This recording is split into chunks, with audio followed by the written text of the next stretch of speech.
எவ்வளவு திறமை இருந்துச்சு கலைஞர். அந்த திறமையில எத்தனை திறமை ஸ்டாலின் இருக்கு. இது எந்த ஆளுமையும் பெரிய அளவில் அவருக்கு இருக்க மாதிரி தெரியல. பாமரன் வந்தாலும் ஒரு கடைக்கோடி விவசாயி வந்தாலும் இவ எப்படி தலைவர் ஆகலாம், அதை ஏத்துக்க மனசு வராது. அதுதான் அதிமுக நடக்குது. அதுதான் தாவேக்காவுடைய வருகை வந்து அதிமுகவுக்கு ஒரு பாதிப்பை ஏற்படுத்தும் நினைக்கிறீங்களா?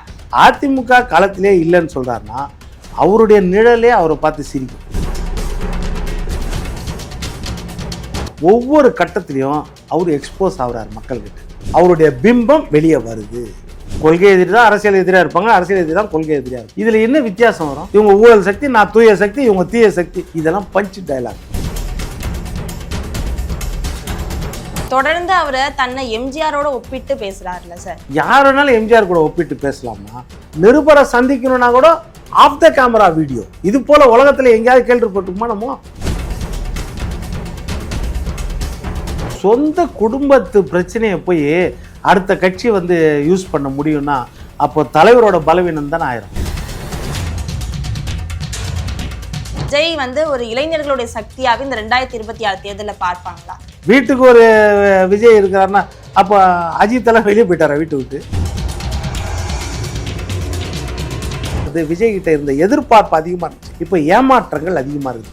டெய்லி பட்டினப்பாக்கம் போறீங்கல்ல, பணியூர் போறீங்கல்ல, எத்தனை லட்சம் கூட்டம் வந்துருது. இவர் 3 மாசத்துக்கு ஒரு வெளியே வந்தாருன்னா கூட்டம் வரதான் செய்யும்.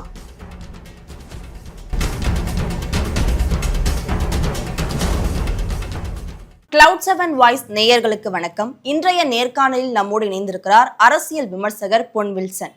வணக்கம் சார். வணக்கம்மா. தாவேக்காவுடைய வருகை வந்து அதிமுகவுக்கு ஒரு பாதிப்பை ஏற்படுத்தும் நினைக்கிறீங்களா?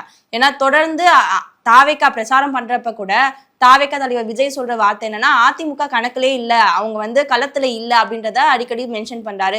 2026 தேர்தல் வந்து திமுகவுக்கும் தாவேக்காவுக்கும் இடையிலான ஒரு போர் அப்படின்றத ஒவ்வொரு பிரச்சாரத்திலயும் சொல்றாரு. அப்படி இருக்கும்போது தாவேக்கா அதிமுகவுக்கு ஒரு பாதிப்பை ஏற்படுத்தும் அப்படின்னு எடுத்துக்கலாமா? இப்போ அது எந்த கட்சினாலும் சொல்லலாம். அதாவது புதுசாக ஆரம்பிக்கப்பட்ட கட்சி ஆட்சியில் யார் இருக்கா? இப்போ திமுக இருக்குது. திமுக இப்போ அந்த முதலமைச்சர் நாற்காலில் உட்காரணும். நான் எடப்பாடி அந்த முதலமைச்சர் நாற்காலி எழுப்பிட்டு உட்காருவேன், மோடி அந்த முதலமைச்சர் நாட்களில் எழுப்பிட்டு உட்காருவேன்னு சொல்ல முடியாது. ஸ்டாலினை எழுப்பினா தான் இவங்க உட்கார முடியும். அப்போ யாரை எதிரின்னு சொல்லணும்? ஸ்டாலின் தான் எதிரின்னு சொல்லணும். திமுக தான். நான் சுயேட்சையாக நிற்கிறேன்னு வச்சுக்கோங்க, நானே யாரை எதிரின்னு சொல்லணும்?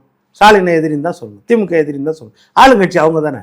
அதனால் இவர் சொல்கிறாரு, இவர் வந்து அதிமுக களத்திலே இல்லைன்னு சொல்கிறாருன்னா அவருடைய நிழலே அவரை பார்த்து சிரிக்கும். என்னடா நம்ம நிஜம் இப்படி பொழுவுறாரு அப்படின்னு. 75 எம்எல்ஏக்கள்மா அவங்க கூட்டணியில் பிரதான எதிர்கட்சி. ஒவ்வொரு நேரத்துலையும், அதாவது 55 ஆண்டுகளில் 31 வருஷம் தமிழ்நாட்டை ஆண்ட கட்சி, மெஜாரிட்டியோட ஆண்ட கட்சி, மைனாரிட்டி அரசாங்கம் கூட கிடையாது, மெஜாரிட்டியோட ஆண்ட ஒரு கட்சி. இன்னைக்கும் எல்லா இடத்துலையும் பிரச்சனை ஒன்றுனா போராட்டம். 85 மாவட்டத்திலையும் போராட்டத்தை அறிவிக்கிற கட்சி. அவ்வளவும் களத்தில் நிற்கிற ஒரு கட்சியை அது களத்திலே இல்லைன்னு சொல்றேன்னா அவர் தன்னைத்தானே ஏமாத்திக்கிறாருன்னு அர்த்தம். வருகை 2026 ஒரு புதுவிதமான ஒரு மாற்றத்தை ஏற்படுத்தும்ன்ற ஒரு விமர்சனம் வந்துட்டு இருக்குல்ல சார்? ஆமா, அது புதுவிதமான மாற்றம்னா இன்னொரு கமல் மாதிரி மாற்றமா? அப்படின்னா கமல் வரும்போதும் அதே மாதிரி தான் ஒரு எண்ணம் வந்துச்சு. 3.67% ஓட்டு வந்து 2019 நாடாளுமன்ற தேர்தலுக்கே வாங்கினார். டார்ச் லைட் எல்லாம் போட்டு ரிமோட்டெல்லாம் போட்டு உடச்சார். குடும்ப ஆட்சிக்கு ஓட்டு போடுவீங்களான்னு கேட்டு கடைசியில் ஒரு வழியாக போய் சேர்ந்துட்டார், ஒரு பக்கம் நின்றுட்டார். அவ்வளோதான். எந்த சீட்டும் வேணாம், எனக்கு ராஜ்யசபா கொடுத்தா போதும், நான் பிரச்சாரம் பண்ணுறேன்னு போன தடவை பண்ணார். அதனால் நீங்கள் விஜய் வராருன்னா விஜயை வந்து நம்ம குறைச்சி மதிப்பிடல. விஜய்க்கு ரசிகர் பட்டாளம் இருக்குது. பதவியில் இருந்தார், உச்சபட்ச திரைப்பட நடிகராக இருந்தார், இல்லைன்னு சொல்லவே வரல. ஆனால் ஒவ்வொரு கட்டத்திலையும் அவர் எக்ஸ்போஸ் ஆகுறார் மக்கள்கிட்ட. அப்போ அவர் டீக்ரேடிங் ஃபேக்டராக இருக்கார். கொஞ்சம் கொஞ்சமாக இறங்கு முகத்தில் அவருடைய பிம்பம் வெளியே வருது. ஒவ்வொரு கட்டத்திலையும் பார்க்கலாம். 2024 நினைக்கிறேன் கட்சி ஆரம்பித்தார். பிப்ரவரியில் கட்சி ஆரம்பித்த பிறகு என்ன செய்தார்? கொடியை அறிமுகப்படுத்தும் போது நான் மாநாட்டில் சொல்கிறேன், இந்த கொடியில் வாகை மலர் எதுக்கு இருக்குது, சக்கரை எதுக்கு இருக்குது, இந்த வண்ணம் எதுக்காக இருக்குது, 2 யானை எதுக்கு, எல்லாமே மாநாடு சொல்ல. மாநாட்டில் என்ன செய்தார்? என்னுடைய கொள்கை தலைவர்கள் அறிவித்தார். அண்ணல் அம்பேத்கர், பெரியார், காமராஜர், அஞ்சலை அம்மாள், அப்புறம் வந்து நம்ம வீரமங்கை வேலுநாச்சியார் அறிவிச்சார்ல கொள்கை தலைவர். அப்புறம் அதுக்கு அடுத்த கட்டத்துக்கு வரும்போது கொஞ்சம் கொஞ்சமாக அடுத்த வருஷம் என்ன ஆச்சுன்னா அதில் அண்ணா வந்து சேர்றாரு, பேரறிஞர் அண்ணா. அதுக்கடுத்து கொஞ்ச நாளில் பார்த்தீங்கன்னா எம்ஜிஆர் ஐயா வந்து சேர்றாரு. அதுக்கப்புறம் செங்கோட்டையன் பாக்கெட்டில் வச்சுன்னு ஜெயலலிதா அம்மாவும் போய் சேர்ந்துட்டாங்க அங்கே அவங்க கட்சியில். கரெக்டா? அப்போது எந்த கணக்கில் இருக்கார் அவர்? அப்புறம் ஒன்று கொள்கை எதிரின்றாரு, ஒன்று அரசியல் எதிரின்றாரு. ரெண்டுத்துக்கும் வித்தியாசம் என்ன? கொள்கை எதிரி தான் அரசியல் எதிரியாக இருப்பாங்க, அரசியல் எதிரி தான் கொள்கை எதிரியாக இருப்பாங்க. கரெக்டா? இதில் என்ன வித்தியாசம் வரும்? இப்போ யார் கூட அவர் சேருவார் எதிர்காலத்தில்? கொள்கை எதிரினா சேரவே மாட்டார், அரசியல் எதிரினாலும் சேரவே மாட்டாரா? நீங்கள் கொள்கை எதிரினா எந்தெந்த விஷயத்தில் கொள்கைகளை எதிரி? பிஜேபி இந்தந்த கொள்கையெல்லாம் இருக்குது, எனக்கு இந்தந்த கொள்கையெல்லாம் இருக்குது, இந்தந்த கொள்கையில் நான் வேறுபடுறேன், கடந்த காலத்தில் இந்தந்த கொள்கையை வச்சுன்னா அவங்க வந்து நம்ம நாட்டுக்கு நல்லது செய்யலை, நான் இந்த இதெல்லாம் செய்து. அதே மாதிரி அரசியல் எதிரியா? எந்தெந்த விதத்தில் அவங்க அரசியல் எதிரி சொல்லணும்ல. எதுவுமே சொல்லாமல் வெறும் கொள்கை எதிரி, அரசியல் எதிரி, இவங்க ஊழல் ஆட்சி அப்படின்னா என்ன அர்த்தம்? இவங்க ஊழல் சக்தி, நான் தூய சக்தி, இவங்க தீய சக்தி. இதெல்லாம் பஞ்ச் டயலாக். இதை வந்து அவங்க ரசிகர்கள் இருக்கிறீங்களே, அந்த ரசிகர்களில் பாதி பேருக்கு ஓட்டு கிடையாது, பாதி பேருக்கு ஓட்டு இருக்கும், அவங்க வேணால் ரசிப்பாங்க இல்லையா? அடுத்த கட்டத்தை உங்கள் ரசிகர்கள் தொண்டர்களாக மாறணும், தொண்டர்கள் வாக்காளர்களாக மாறணும், இல்லைன்னா கரண்ட் கம்பத்தில் ஏறி நிற்பாங்க. இந்த பிரச்சனைலாம் இருக்கும். தொடர்ந்து அவரை தன்னை எம்ஜிஆரோட ஒப்பிட்டு பேசுறாருல்ல சார், அதை எப்படி எடுத்துக்கிறது? யார் வேணாலும் எம்ஜிஆர் கூட ஒப்பிட்டு பேசலாமா? இப்போ எம்ஜிஆர் அவர்கள் எப்போ 1952 வந்து அண்ணா, பேரறிஞர் அண்ணாவோட வந்து அந்த அண்ணா கட்சியில் வந்து சேர்றாரு திமுகவில் சேர்ந்து எவ்வளவு காலம் அவர் எவ்வளவு போராட்டங்களை அனுபவிச்சார். அந்த அளவு போராட்டங்கள். திமுகவில் எம்எல்ஏவாக இருந்தார், எம்எல்சியாக இருந்தார், பொருளாளராக இருந்தார். அதற்கு பிறகு 72 தான் கட்சி ஆரம்பிக்கிறார். 20 வருஷம் கழிச்சு கட்சி ஆரம்பித்த பிறகும் 5 வருட போராட்டங்கள்.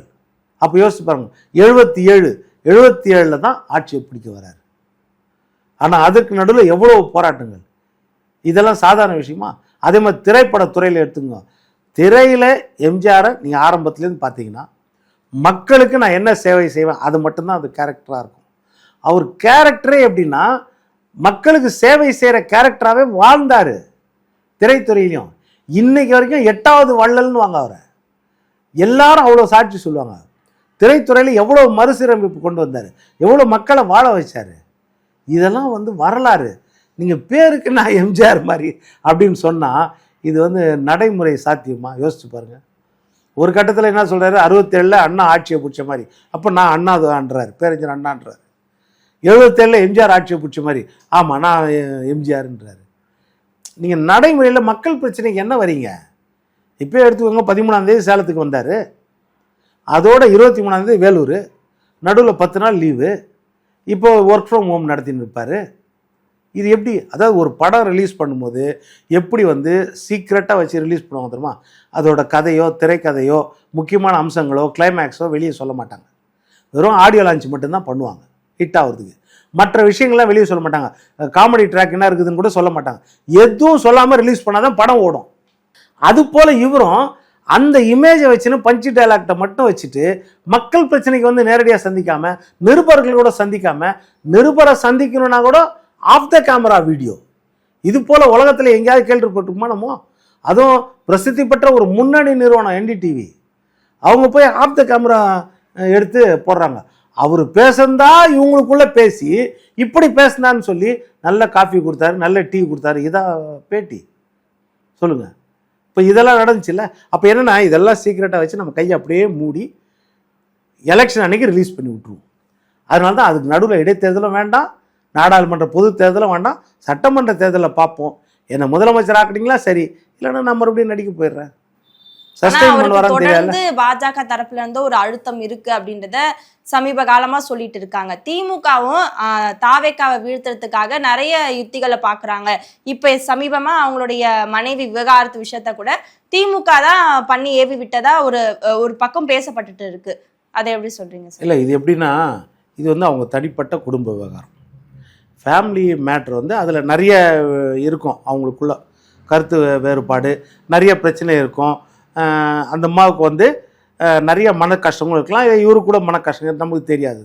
இதை வந்து நம்ம விவாதிக்கவே கூடாது பொது வெளியில். ஆனால் நீங்கள் பொது வாழ்க்கைக்கு வந்தாலும் சரி, இல்லை திரைப்படத்துறையும் ஒரு பொது வாழ்க்கை தான், அதுவும் வந்து பப்ளிக்கிட்ட நேரடி தொடர்பு தான். அப்போது உங்களுக்கு இந்த மாதிரி பிரச்சனை அப்படின்போது அது வெளி உலகத்துக்கு வரதான் செய்யும். மற்றபடி தனிப்பட்டவர்கள் வாழ்க்கையே வராது. ஒரு அரசியல்வாதி வாழ்க்கையோ ஒரு திரைப்படத்துறையில முன்னணி நட்சத்திரமோ இந்த மாதிரி பொது வழியில் இருக்கிறவங்க வாழ்க்கை வந்து கண்டிப்பாக பொது வழியில் விவாதத்துக்கு பேசப்படும். ஆனால் அதை கட்சியை சார்ந்தவங்க பேசக்கூடாது, அந்த கட்சியை சார்ந்தவங்க பேசக்கூடாது. இப்போ எதிர்கட்சி வரிசையிலையோ இப்போ அதிமுகலையோ பிஜேபிலையோ அதை அஃபீஷியலாக எடுத்து யாராவது பேசுவாங்களா? சமூக வலைதளம் கண்டபடி வரும். அதெல்லாம் வந்து இந்த ரசிகர்கள் தொண்டர்கள் அந்த காசுக்காக போடுறவங்க கமெண்ட்ஸ் போடுறவங்க இஷ்டத்துக்கு இதை பயன்படுத்தி போடுவாங்க. ஒரு அங்கீகரிக்கப்பட்ட கட்சியோட சமூக வலைத்தளத்திலையோ இல்லை அங்கீகரிக்கப்பட்ட தலைவர்களோ இல்லை உச்சபட்ச தலைவர் இதை பற்றி விவாதித்தாங்கன்னா அது தவறு, விவாதிக்கவும் கூடாது அப்படின்றது தான் உண்மை. ஆனால் அதுக்கு எதிர்வினை ஆற்றக்கூடாது.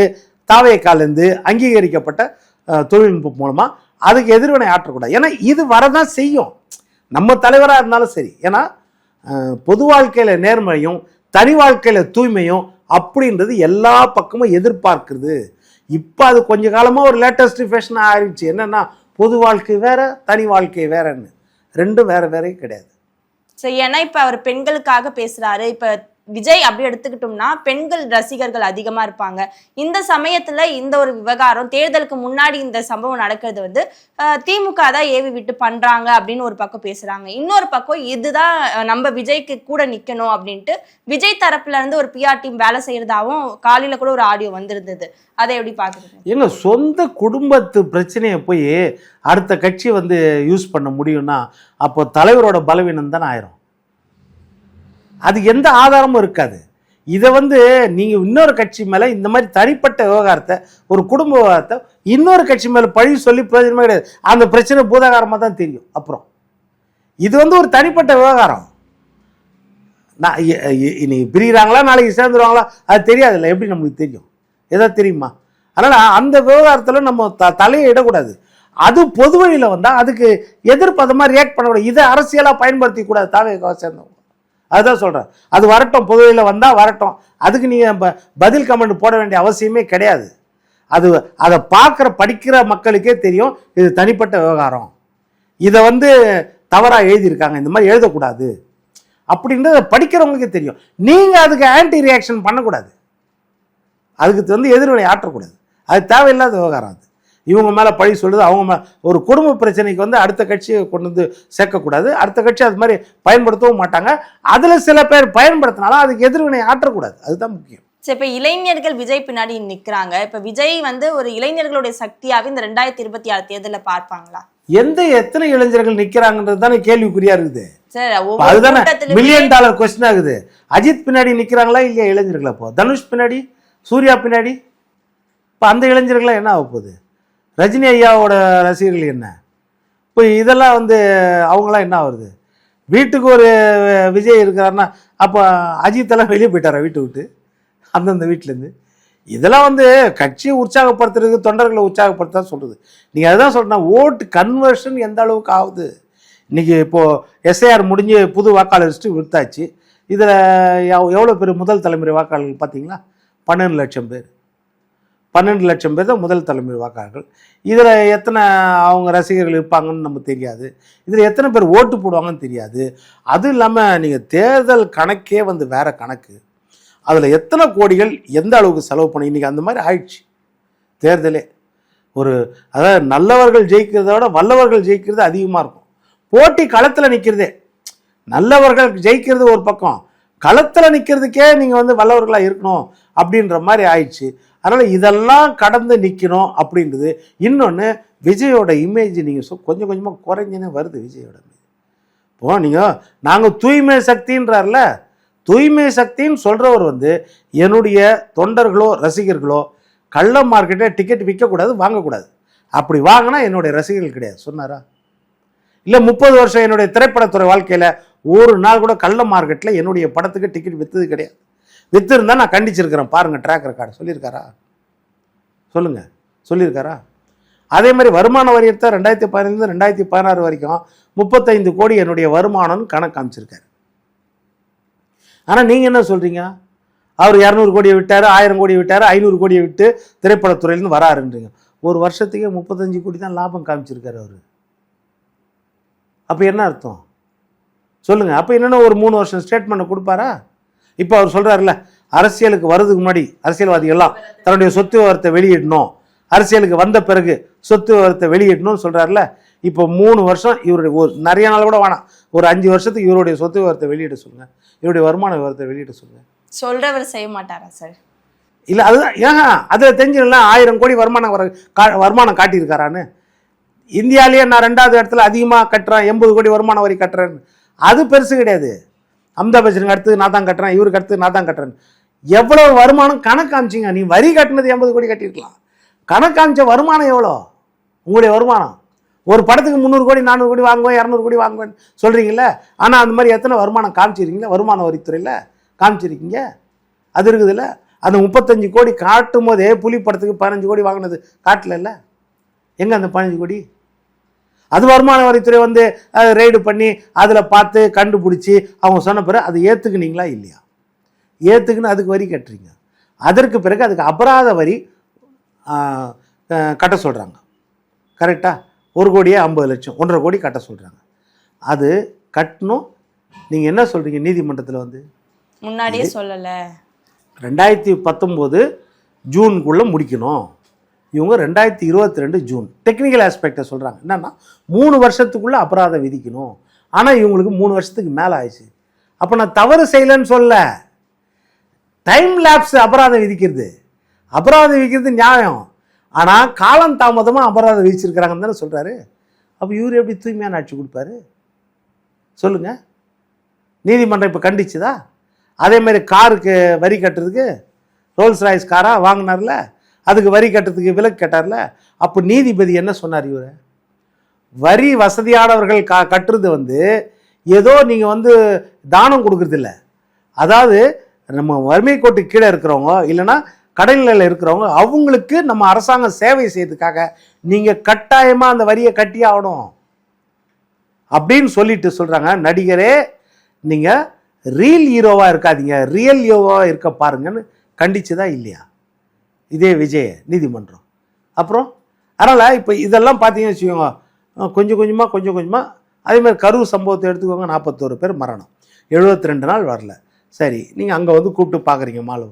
அதற்கு பிறகு உங்களுடைய நிர்வாகிகள் முதற்கொண்டு இல்லை நீங்களாவது அதில் ஒவ்வொருத்தர் வீடும் போய் பார்த்துருக்கலாம்ல. சார், அந்த சம்பவத்தில் அதிமுக விஜய்க்கு ஆதரவாக பேசியிருந்தாங்க. ஆனால் இப்போ வந்து விஜய்க்கு எதிரான ஒரு குரலை தானே அதிமுக தரப்புலேருந்து சொல்லி. இப்போ நீங்கள் அதுதான் நல்லா புரிஞ்சுக்கணும். விஜய்க்கு ஆதரவாக பேசுனது கிடையாது. அங்கே எப்படின்னா நடுநொலியோடு பேசினவர் ஆளுமை மிக்க எடப்பாடி பழனிசாமி. அடுத்த நாள் காலையில் 7 மணிக்கு அங்கே போகிறாரு. 7 மணிக்கு பார்த்துட்டு அது வரைக்கும் விஜய் மேலே அவசரமாக நைட்டு 1 மணிக்கு ஒரு நபர் கமிஷன் அருணா ஜெகதீசன் தலைமையில் போட்டு அவங்களும் களத்துக்கு கடகடன்னு போகிறாங்க. அதுக்கு வந்து நோட்டிஃபிகேஷனே போடல, ஜியோ போடல, ஆஃபீஸ் அலுவலகம் திறக்கல, உதவியாளர்களை வைக்கல, யார் யார் புலனாய்வுத்துறை அதிகாரிகள் எதுவும் வைக்கல, எதுவும் வைக்காம இந்த மாதிரி நேரம் போயிட்டாங்க கடகடன்னு. இவர் காலை 7 மணிக்கு போய் பேசும்போது என்ன சொன்னார்? அதாவது விஜய் வந்து சீக்கிரம் வந்திருக்கணும். ஆமாம், அதே மாதிரி இன்னும் அனுபவம் தேவை சொல்லிட்டு விஜய் பக்கம் விசாரிக்கிறதுக்கு உங்ககிட்ட திமுக கிட்ட விசாரணை அமைப்பு இருக்குது, காவல்துறை இருக்குது, புலனாய்வு அமைப்பு இருக்குது, உளவுத்துறை இருக்குது, ஆட்சி அதிகாரம் எல்லாம் உங்கள் கையில் இருக்குது. விஜயை விசாரிக்கலாம், யார் கூட்டம் ஏற்பாடு பண்ணாங்களோ விசாரிக்கலாம், அந்த நிர்வாகிகளை விசாரிக்க எல்லாம் உங்ககிட்ட இருக்குதுல்ல. உங்கள் பக்கம் இருக்கிற தவறு யார் விசாரிக்கிறது? இதைத்தான் எடப்பாடியார் கேட்டார். அதாவது பலவீனமானவர்கள் பக்கம் அவங்ககிட்ட தவறு இருந்திருக்கலாம், இல்லைன்னா இழந்தவர்கள் பக்கம், தன் சொந்தங்களை இழந்தவர்கள் பக்கம் அவங்க பக்கம் நிற்கிறது தான் ஒரு நியாயமானது. எதிர்பக்கம் இருக்கிற உங்க காவல்துறையை யார் விசாரிக்கிறது? நீங்க அவரை விசாரிச்சிருவீங்க. அந்த 41 பேர் வீட்டில் கூட நீங்க விசாரிச்சிருவீங்க. விசாரிச்சு என்ன சொல்லுவீங்க? அவங்க மேல கூட பழிய சொல்லலாம்.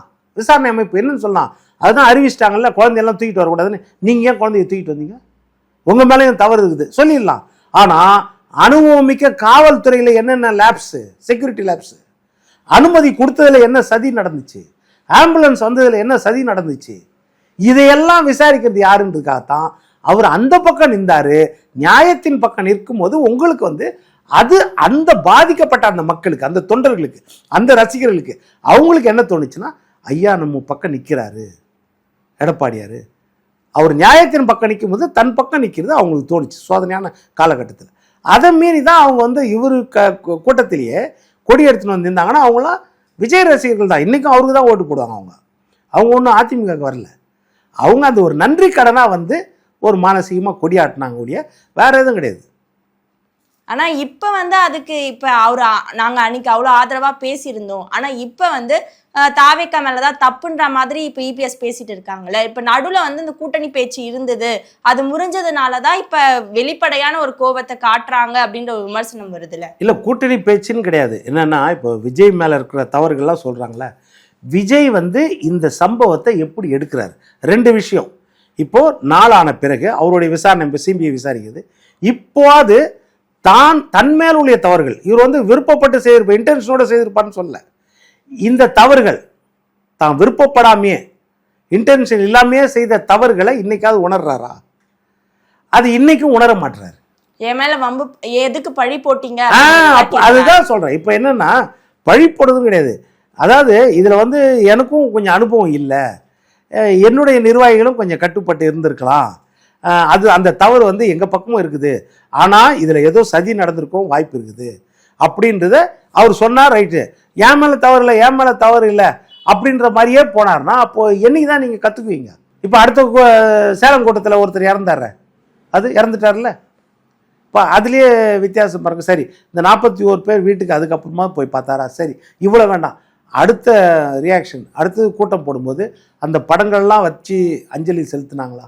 அதை பற்றிய பேச்சு இருந்துச்சா? அது இல்லை. அதுக்கு அடுத்து வச்சிங்கன்னா அது அந்த இறப்புக்கு 20 லட்ச ரூபா கொடுத்தாரு. சரி, இந்த கூட்டத்தில் ஒருத்தர் இறந்துட்டார். இது வந்து அதாவது வந்து பொதுமக்கள் வருகிற கூட்டம், இவர் போட்ட கூட்டம். இந்த கூட்டம் 4998 பேருக்கு அடையாளத்தோடு கூடிய ஸ்கேன் பண்ணுறது. 5000 பேர் அனுமதி, 4998 பேருக்கு வந்து ஸ்கேன் பண்ண ஐடி கார்டோட உள்ளே வரணும். அப்படி தானே உள்ளே வந்தாங்க. அதில் ஒருத்தர் இறந்துட்டார்னா உங்கள் அடையாளத்தோடு வந்தவர் தானே இறந்துட்டார். அவருக்கு நீங்கள் நிவாரணம் கொடுக்கணுமா இல்லையா? அது ஃபஸ்ட்டு கொடுக்காம அதுக்கப்புறம் அவங்க வந்து நாங்கள் சடலத்தை வாங்க மாட்டோம்னு போராட்டம் பண்ணி அந்த குடும்பத்தை சேர்ந்தவர்கள் அதுக்கப்புறம் காவல்துறை பேச்சுவார்த்தை நடத்தி தான் 5 லட்சம் ரூபாய் நிவாரணம் அறிவிச்சாங்க. அப்போ என்ன அர்த்தம் சொல்லுங்கள்? இப்போ இது அதுதான் சொல்கிறேன், உங்கள் பர்ஃபார்மன்ஸ் என்ன செய்யுதுன்னா கொஞ்சம் கொஞ்சமாக குறைஞ்சினே வருது. விஜய்கிட்ட இருந்த எதிர்பார்ப்பு அதிகமாக இருந்துச்சு, இப்போ ஏமாற்றங்கள் அதிகமாக இருக்குது. இவர் ஒரு மாற்றத்தை கொடுக்கக்கூடிய ஆள் கிடையாது. இவரும் எல்லாரையும் போல இதாக தான் இருக்கும், இன்றைக்கே நிறைய பிரச்சனை இருக்குது அப்படின்ற எண்ணம் வந்து அவர் மேலே கொஞ்சம் கொஞ்சமாக வளர்ந்துட்டே வருது. இவர் வந்து ஒரு கேம் சேஞ்சராக இருக்க மாட்டார், கேம் ஸ்பாய்லராக தான் இருப்பார் அப்படின்ற எண்ணம் கொஞ்சம் கொஞ்சமாக வளர்ந்துட்டு வருதுல்ல. இன்றைக்கும் டெய்லி எனக்கு கூட்டம் வந்துடுது, எனக்கு கட்டுப்பாடு விதிக்கிறாங்க. உங்களுக்கு கட்டுப்பாடு விதிக்கிறாங்க, கூட்டம் நடத்த அனுமதிக்க மாட்டேங்கிறாங்களே, எங்கே சொல்கிறீங்கன்னா அனுமதிக்கப்பட்ட இடத்துல தான் சொல்கிறீங்க. உங்களை அனுமதிக்கப்பட்ட இடத்துல நின்று தான் சொல்கிறீங்க. டெய்லி பட்டினப்பாக்கம் போகிறீங்கள, பணியூர் போகிறீங்கள, எத்தனை லட்சம் கூட்டம் வந்துடுது? அப்போ நீங்கள் உங்கள் தொண்டர்களை கட்டுப்படுத்தணும், உங்கள் மாவட்ட செயலாளர்களை கட்டுப்படுத்தணும். கட்டுப்படுத்தி ஒரு நாளைக்கு நீங்கள் 3 இடத்துல பார்த்தீங்கன்னு வச்சுக்கோங்க. இப்போ ஒரு நாள் இன்றைக்கி எடுத்துக்கோங்க, இப்போ ஈக்காடு தாங்கலில் வராரு, இப்போ 7 மணி ஈக்காடு தாங்கலில் வராரு, இப்போ நாளைக்கு காலையில் பார்த்தீங்கன்னா புருஷவாக்கம் வருவார், நாளைக்கு அண்ணா நகரில் வருவார்னா கூட்டம் வருமா? வராது. ஏன்னா அங்கே இல்லை, இங்கே பார்த்துக்கலாம். இவர் 3 மாதத்துக்கு ஒரு வெளியே வந்தாருன்னா கூட்டம் வரதான் செய்யும். எம்ஜிஆர் அவர்களுக்கு வராத கூட்டமா? ஜெயலலிதா அம்மாவுக்கு வராத கூட்டமா? பேரறிஞர் அண்ணா அவர்களுக்கு வராத கூட்டமா இவருக்கு வந்துட போகுது? அப்போ அந்த பிம்பத்தை நீங்கள் ஏற்படுத்தி நீங்கள் வீட்டில் இருந்தே வேலை பார்க்குறதுக்காக இந்த பிம்பத்தை கட்டமைப்பீங்க அப்படின்றத மக்கள் உணர்ந்துருவாங்க. ஓகே சார், செங்கோட்டையன் வந்து தாவேக்கா பக்கம் போனது மிக பெருசா பேசப்பட்டது. அதே மாதிரி அதிமுக இருக்கிற முக்கியமான அமைச்சர்கள் கூட திமுக பக்கம் போயிடுவாங்க அப்படின்ற ஒரு பேசப்பட்டுட்டு வருது. அதை நீங்க எப்படி பாக்குறீங்க? இதெல்லாம் அதான் சொன்னேன், வாரிசு அரசியல் இல்லாமல் ஒரு பாமரன் வந்து உக்காந்தாங்கன்னா பதவிக்கு, அதை யாருக்குமே ஏற்றுக்க முடியாது, அதை ஜீரணிச்சிக்க முடியாது. எந்த துருப்பு சீட்டு கிடைக்கணும் அதை வச்சுன்னு விவாதிப்பாங்க. சசிகலா அம்மாவை வச்சுன்னு விவாதித்தாங்க, அதுக்கடுத்து டிடிவி ஐயா வச்சுன்னு விவாதித்தாங்க. டிடிவி ஐயா தெளிவாயிட்டார், அவர் வேறு கட்சி ஆரம்பிச்சிட்டார். ஓபிஎஸ்ஸை வச்சு ரொம்ப காலம் விவாதித்தாங்க.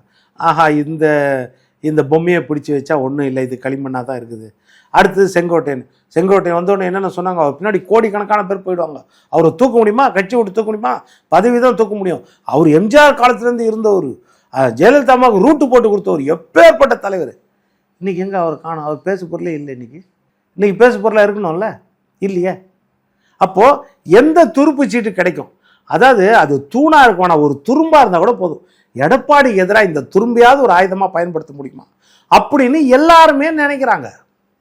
அதிமுகவுக்கு எதிராக இந்த தலைவருக்கு எதிராக ஒரு சின்ன தூசியில் துரும்பு கட்சா கூட அதை பூதகாரமாக காட்டலாமா அப்படின்னு நினைக்கிறாங்க. அது எதுவுமே பூதகாரம் ஆகாது.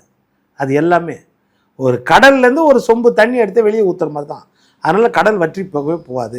அதிமுகன்ற கட்சி இன்னைக்கு களத்தில் நீங்கள் இன்னும் கொஞ்ச நாளத்தை பாருங்கள், தேர்தல் அறிவிப்பு வந்தோடனே இந்த பைப்போலாராக தான் இருக்கும்.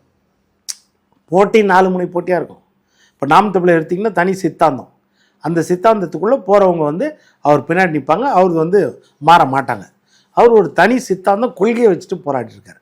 அந்த கொள்கைக்கு தீர்வு கிடைக்குமான்னு தெரியாது. ஆனால் அந்த கொள்கையை ஏற்றுக்கிறவங்க ரொம்ப புரிந்துணர்வோடு இருக்கிறவங்க, அவங்க அந்த மாதிரி அவருடைய பேச்சுக்கு அவருடைய நடவடிக்கைக்கு கவர்ந்து அங்கே போய் நிற்பாங்க. மற்றபடி பார்த்திங்கன்னா தாவேக்காக ஒரு கொள்கையும் கிடையாது, ஒன்றும் கிடையாது. சும்மா அந்த திரைப்பட கவர்ச்சியை வச்சுட்டு நம்ம ஆட்சியை பிடிக்க முடியுமா, முதலமைச்சர் ஆக முடியுமா, அதைத்தான் அவர் யோசிக்கிறார் ஒழிய மற்றபடி அதில் பெரிய சித்தாந்தம் கிடையாது. அதனால் தேர்தல் நெருங்க திமுக அதிமுக, எடப்பாடி ஸ்டாலின், உதயசூரியன் ரெட்டலை, இந்த களம் தான் போராட்ட களமாக இருக்கும். மற்ற அந்த 4 முனை போட்டியில் இந்த 2 முனை தான் இருக்கும். மற்ற 2 முனையும் 5வது 6வது 7வது இடத்துக்கு தான் போட்டியாக இருக்கும். பல்வேறு தகவல்களை பகிர்ந்து கொண்டதுக்கு நன்றி. நன்றி.